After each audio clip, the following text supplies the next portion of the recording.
nome é Leopoldo Vitec Neto, sou professor do Colégio Politécnico da UFSM. Eu atuo e fiz o meu mestrado também na entomologia, na parte de entomologia florestal. Fui diretor da Fundação Zoobotânica do Rio Grande do Sul, onde tive contato também com os cientistas da área de entomologia. Então venho há bastante tempo atuando nesta área.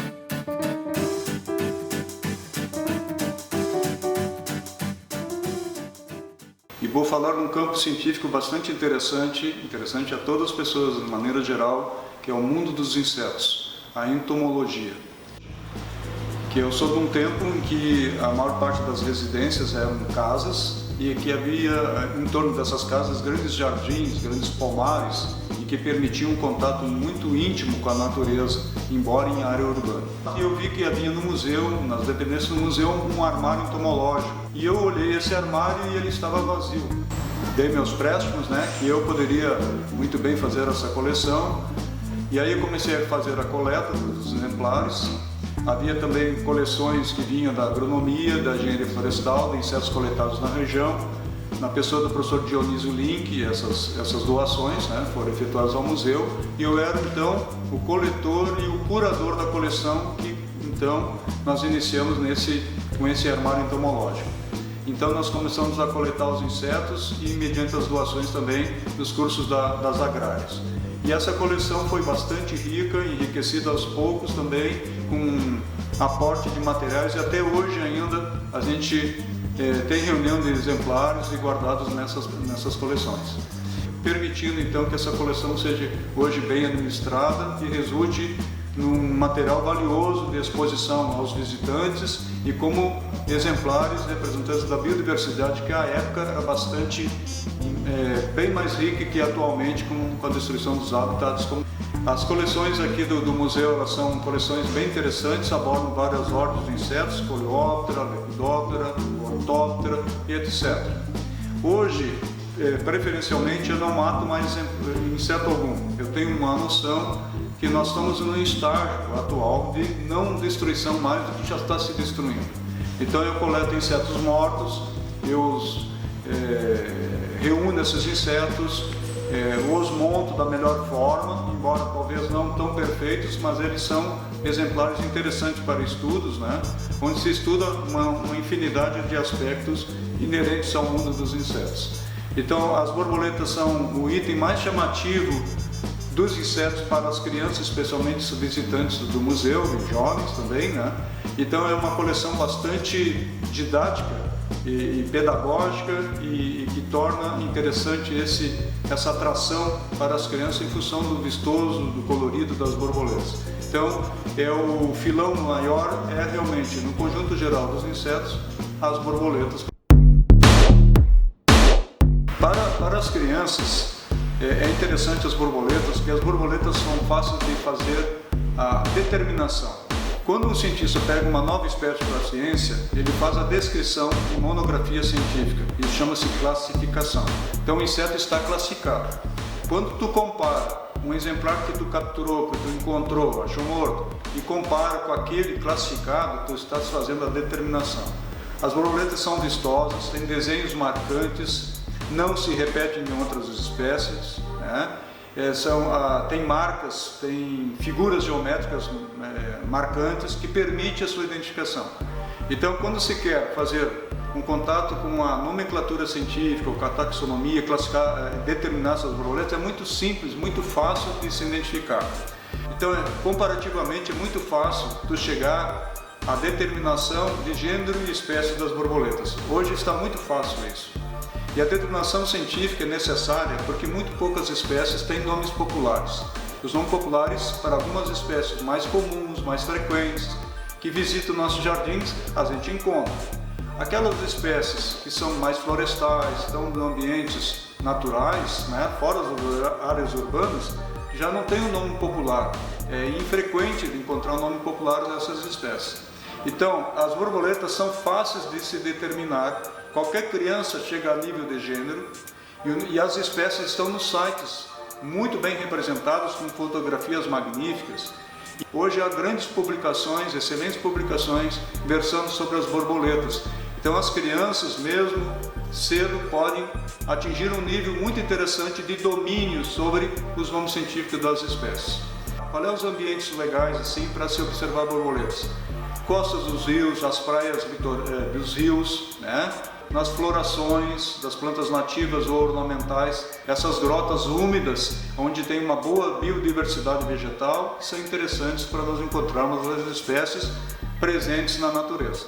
Então é fácil de identificar. Com uma pequena máquina digital, faz fotos excelentes com previsão de se encontrar os nomes científicos. Então hoje está muito prazeroso, é um passatempo bem interessante, não precisamos matar um exemplar, com fotografias basta para nós identificarmos e sabermos que borboleta nós estamos diante dos nossos olhos.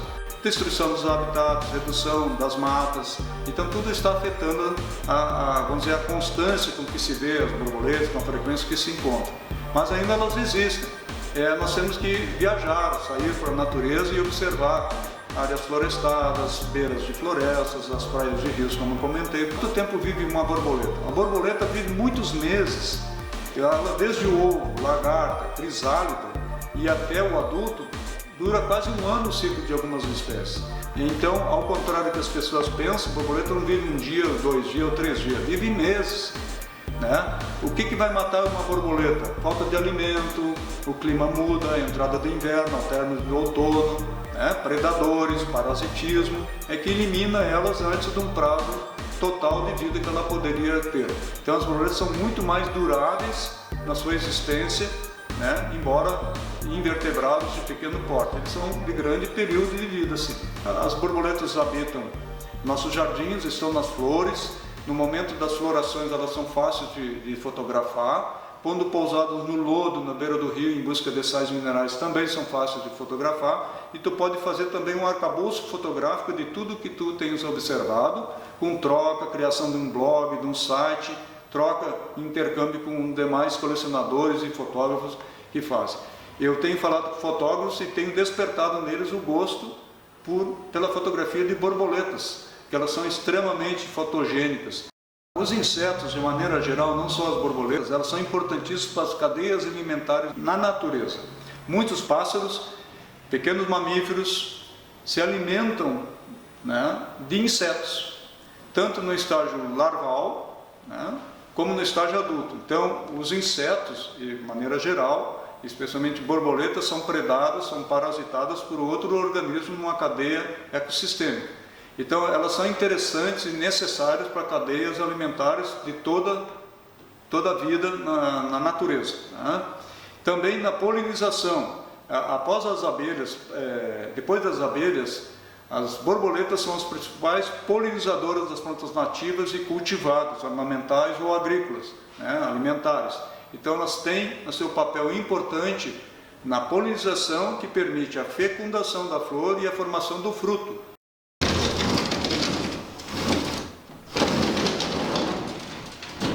Nos meios urbanos nós temos borboletas bastante frequentes, né? Muitas dessas borboletas que estão mais em nosso meio, tem ano que aparece muito, tem ano que são mais rarefeitas, isso é natural e são parte dos ciclos da vida.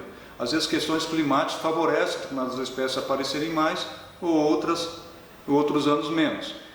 Há borboletas, pela sua frequência e contato com o ser humano, da sua observação, tem nomes populares. A número 88, né, a borboleta 88, que tem escrito na parte inferior da sua asa o número 88. A pequena espanhola, grande espanhola, pequeno vitral, grande vitral, em função da transparência das asas. Nós temos o alemão, que tem a coloração avermelhada. Nós temos rosa no luto, que é as manchas cor-de-rosas na base toda preta da asa. Então esses nomes populares são bastante interessantes e traduzem realmente o que a gente está vendo e são chamativos, e a gente guarda eles como... Então são nomes ligados ao mimetismo, à camuflagem delas, às marcas bem distintas, né, bem características de determinadas espécies.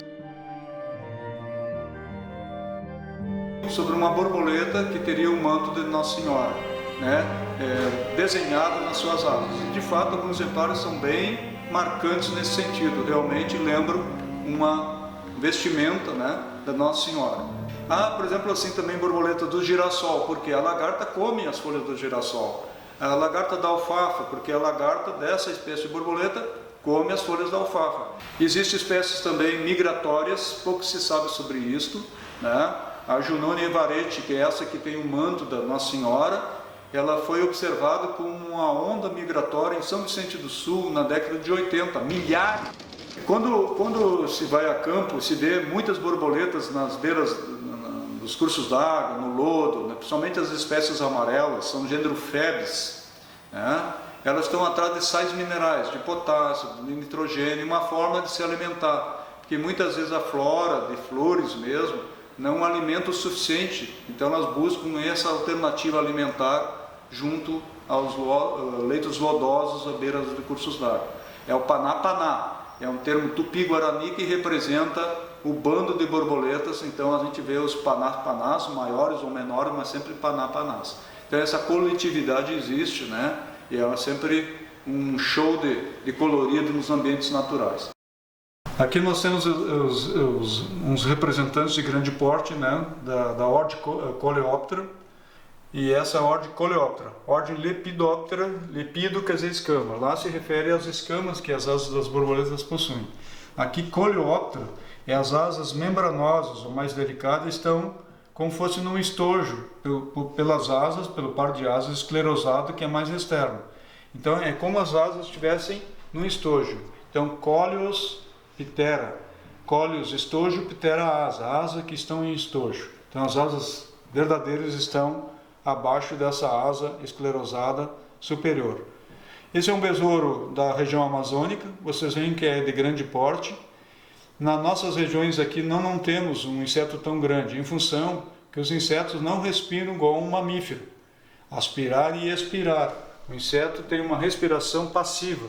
Os gases têm que entrar no seu corpo por orifícios chamados espiráculos e, portanto, como o nosso clima é mais frio, o ar não entra, não se dispersa, não se dilata para abastecer internamente o inseto. Por isso que nossos insetos não podem ser grandes. Eles têm que ser sempre de um porte algo mais reduzido.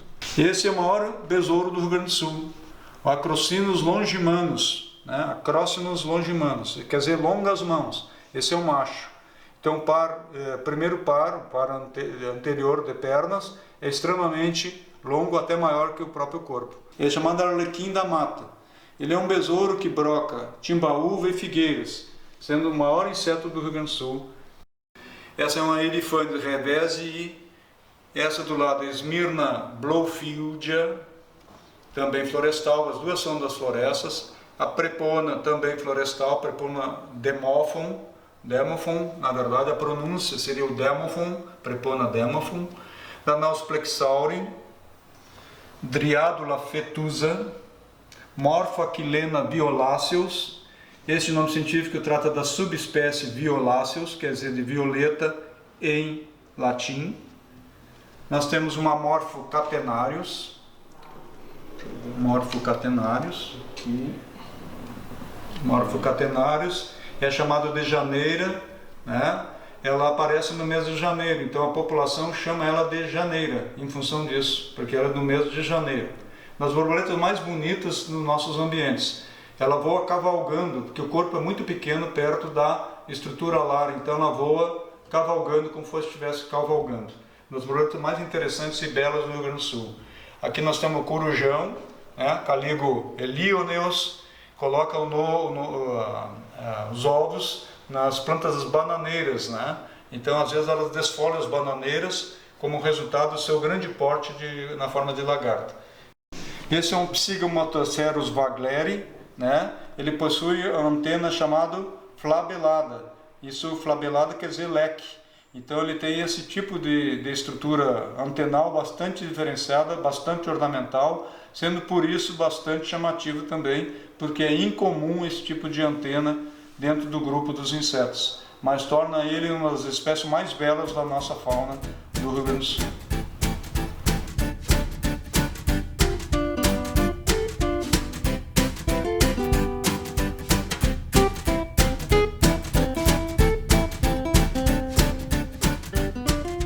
É uma borboleta cuja a pigmentação não se perde, né? Porque é de natureza física.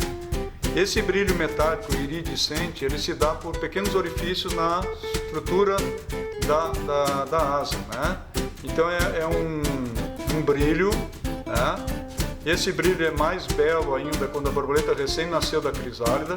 É um morfoega, chamado também azulão, né? Ela surge em dezembro e depois surge em abril novamente outra geração, a chamada bivoltina. Esse é o macho. A fêmea é amarelada, opaca, não tem um metálico.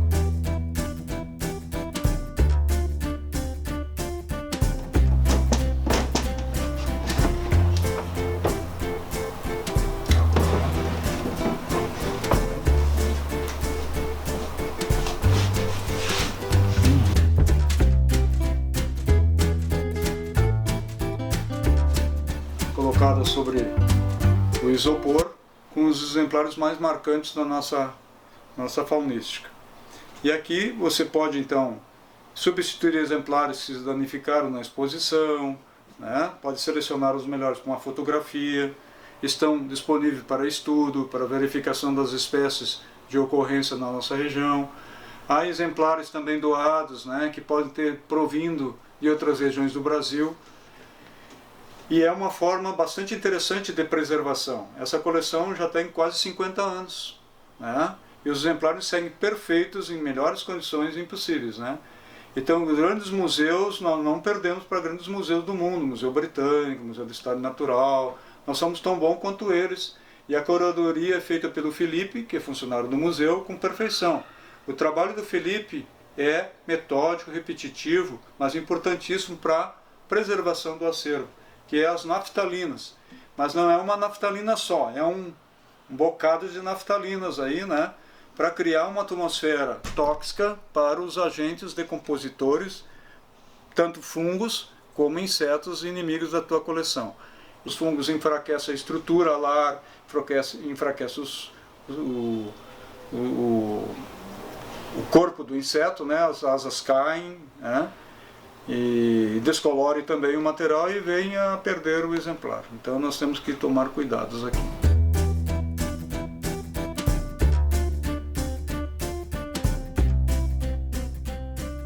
É uma euria de escoretros, né?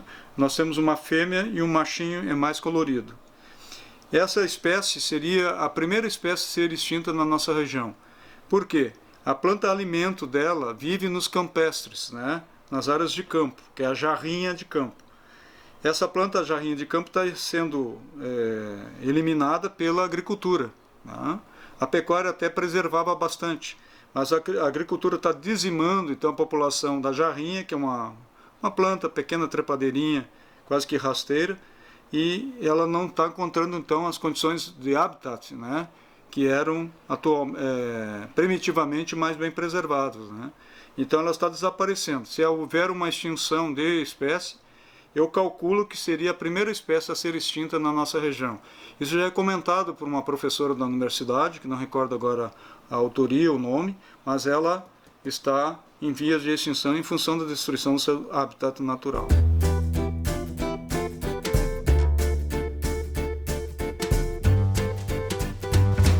Na família, são várias famílias aqui que nós temos, né?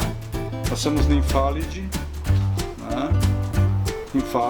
Pieride, temos Nymphalidae de novo, Pieride lá embaixo. Então, Pieride são amarelas, predominantemente ou brancas, né? E as demais espécies dessa caixa são de outras famílias aí, das Nymphalidae, né? Como a gente diz.